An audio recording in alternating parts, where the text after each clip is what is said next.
Hey guys, and welcome back dito sa ating YouTube channel. For today's video, dadaan tayo sa Skyway. So right now, andito pa kami sa Batangas. Isa kami sa natutuwa dahil dahil meron ng Skyway ngayon from Quezon Ave to Alabang. Sobrang traffic dyan, lalo na pagdadaan talaga kami sa EDSA. Right now, it's already 10 minutes before 1. So, ayan, malapit na kami umalis. Kasi dito kami nag-New Year. Sobrang haba ng vacation namin this time. Tomorrow kasi is January 4. Pasukan na naman. So, kailangan nating umuwi. Kailangan natin bumalik sa Manila dahil, syempre, kailangan natin mag-work. Naka-impake na kami. Okay na yung mga gamit namin. So, meron na lang kami inaantay na kasama namin kasi sasabay sa amin. From Tanawan bukas is Monday. May pasok na naman sa MRT. Actually, nung 30-31, pumasok din si Daddy Redel sa MRT kasi syempre double pay. So ngayon, may pasok ulit kasi tapos na yung holiday. So nag-aantay na lang na kami ng oras. Nag-iisip ako ano pa yung mga dadalhin namin. So, yes, sige.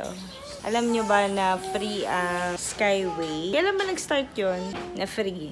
Hindi ko alam kung kailan nag-start yung free ng Skyway. Pero nung umuwi si Dudy no December 31, free yung Skyway. And up to now, ang alam ko till January 14, free yung pagdaan sa Skyway. So yung babagtasin natin guys is from Alabang.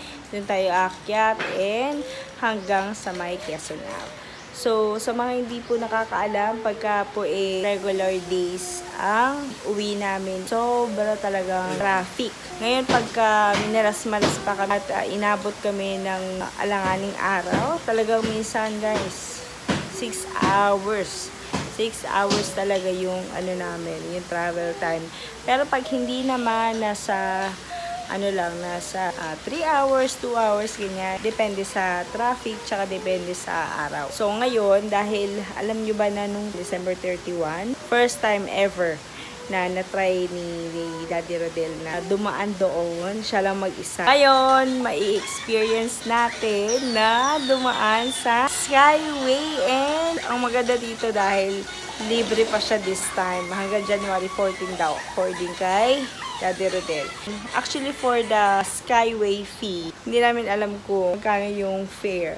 Dumaan talaga doon. Libre pa siya, wala pa daw siya announcement. Kaya hindi ko pa ma-share sa inyo kung magkano yung bayad pagka dumaan sa Skyway. Sobrang happy kami dahil isa kami sa magbe-benefits talaga ng Skyway na to.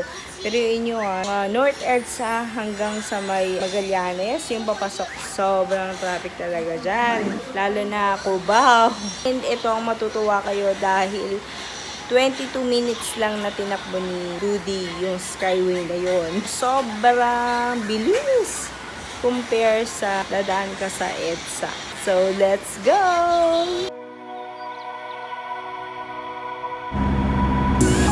Back to Manila. Nandito po tayo sa Skyway.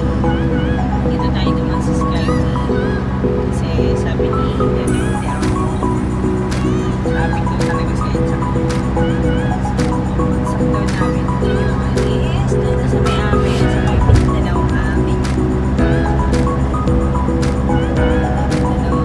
Skyway. Medyo mahal ka lang, but kano na?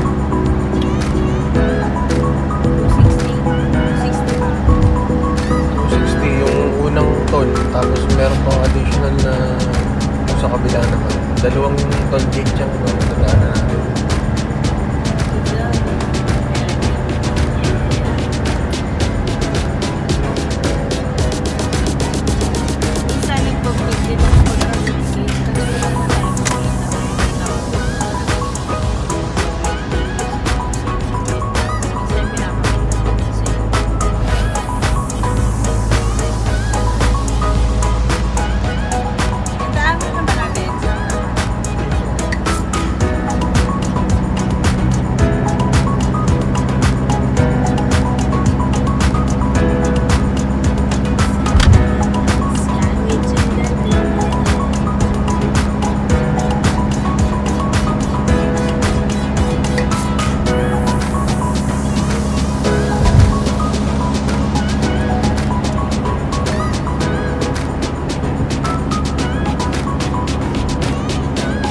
pag ano na tayo doon sa pangalawang toll gate, search mo yung bahay. Ano natin?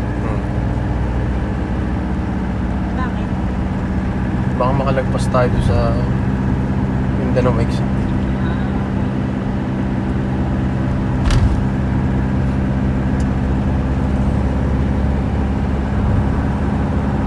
Sa Bulacan na tayo mag-exit.